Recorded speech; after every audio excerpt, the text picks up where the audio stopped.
ఇంత అంటే గట్టిగా చెప్పుర్రా నాయన, ఇప్పటి దగ్గర అరిస్తారు కదా, చెప్పురు గట్టిగా. 2000 కదా, ఈ నెల కేసీఆర్ ఉంటే 2000, వచ్చే నెల కేసీఆర్ను బొంద పెడితే గింత ఇస్తాం. ఎంత గింత అంటే ఎంత? గట్టిగా ఇప్పుడు కేసీఆర్కి వినిపించాలి, ఎర్రవల్లికి వినిపించాలి. ఈ నెల కేసీఆర్ ఉంటే గింతే, వచ్చే నెల కేసీఆర్ను బొంద పెడితే పేదలకు 4000 పెన్షన్ ఇచ్చే బాధ్యత కాంగ్రెస్ పార్టీ తీసుకున్నది. ఎన్ని మంచి పనులు చేయాలంటే మరి మీరు కూడా ఒక మంచి పని చేయాలి కదా. మీరు సిద్ధమేనా? సిద్ధమేనా? సిద్ధమన్నోళ్ళందరూ చేయి పైకెత్తురి. జై కాంగ్రెస్, జై జై కాంగ్రెస్. హస్తం గుర్తుకే, హస్తం గుర్తుకే. నేను మార్పు కావాలి అంటే మీరు కాంగ్రెస్ రావాలి అనాలి. రెడీనా? మార్పు కావాలి, మార్పు కావాలి, మార్పు కావాలి, మార్పు కావాలి, మార్పు కావాలి, మార్పు కావాలి, మార్పు కావాలి, మార్పు కావాలి.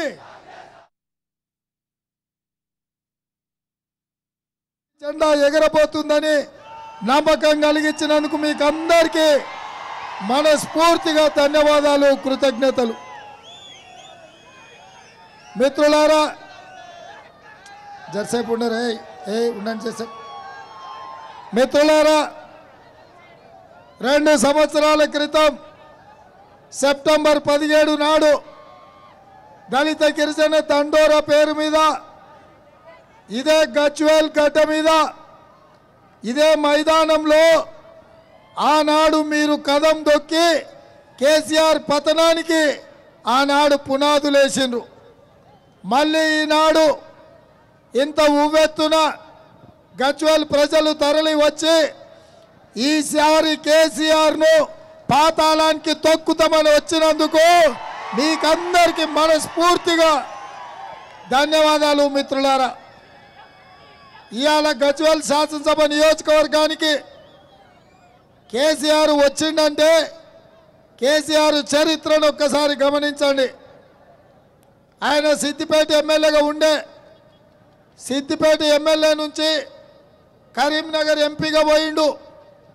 అక్కడ ప్రజలు నమ్మి గెలిపిస్తే అక్కడి ప్రజల్ని మోసం చేసిండు.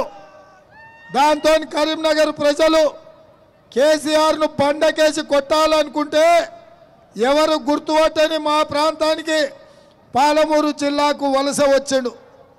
ఆనాడు మేము కూడా తెలంగాణ ఉద్యమ నేపథ్యంలో తెలంగాణ ఆత్మగౌరవాన్ని నిలబెట్టాలి, కేసీఆర్ను ఒకవేళ ఓడగొడితే ఇదేమైనా తెలంగాణకే గాయం అవుతుందేమో అని పాలమూరు బిడ్డలందరూ తమ రక్తాన్ని చెమటగా మార్చి కేసీఆర్ను పల్లకీలో పార్లమెంటుకు పంపినరు.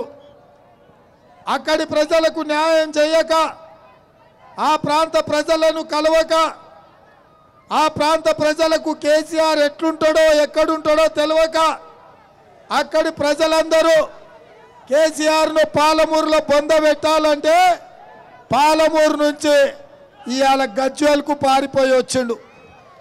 ఈ గజ్వేల్ రైతులు, ఈ ప్రాంత విద్యార్థులు, ఈ ప్రాంత నిరుద్యోగ యువకులు మా ప్రాంతానికి కేసీఆర్ వచ్చిండు, కేసీఆర్ని గెలిపిస్తే బీఆర్ఎస్ ప్రభుత్వాన్ని ఏర్పాటు చేస్తే తప్పకుండా ఈ ప్రాంతంలో ఉండే దళితులకు న్యాయం జరుగుతుంది, పేదవాళ్లకు మేలు జరుగుతుంది, ఈ ప్రాంతం అభివృద్ధి చెందితే ఈ ప్రాంత ప్రజలందరూ బాగుపడతారని చెప్పి మీరు 2 సార్లు ఎమ్మెల్యేని చేసి